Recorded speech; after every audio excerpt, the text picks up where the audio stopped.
Yung iba po sa atin, meron tayong bitterness sa puso. Na kahit magbabagong taon na ayaw pa rin nating palayain, inaalagaan natin yung galit natin. Ito, tampo ako talaga dito sa taong to. Favorite ko tong ginagawa. Araw-araw, iisipin ko lang bakit ako nagtatampo sa kanya. Pag narinig ko lang yung pangalan niya, nabibisit na kagad ako. Gustong-gusto po natin yun. Yan na naman siya. Galit na galit tayo palagi, di ba? Alam niyo po nangyayari dyan, mga kapatid? Nagiging foothold ng kalaban. Ano yung foothold? Binibigyan mo ng karapatan si Satanas na i-control yung buhay mo. Hindi ka makapagpatawad, hindi mo maiwan yung mga maling bagay.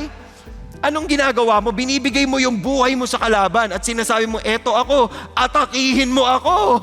Eto pa ako, gusto ko pa ng palo, gusto ko pa ng hirap. Sana hindi tayo ganun.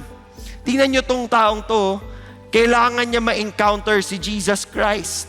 And when Jesus casted out the demons, the people went out to see what had happened. They came to Jesus and found the man whom the demons had gone out, sitting down at the feet of Jesus, clothed and in his right mind. Matino, maayos ang takbo ng pag-iisip. Sana po ganyan din tayong lahat.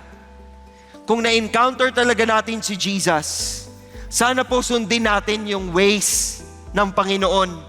Sana po yung buhay natin will reflect kung ano yung sinasabi sa Biblia. Sana po nakikita ng tao sa paligid natin, ang ganda ng buhay ng taong to. Bakit? Kasi may Panginoong Hesukristo siya.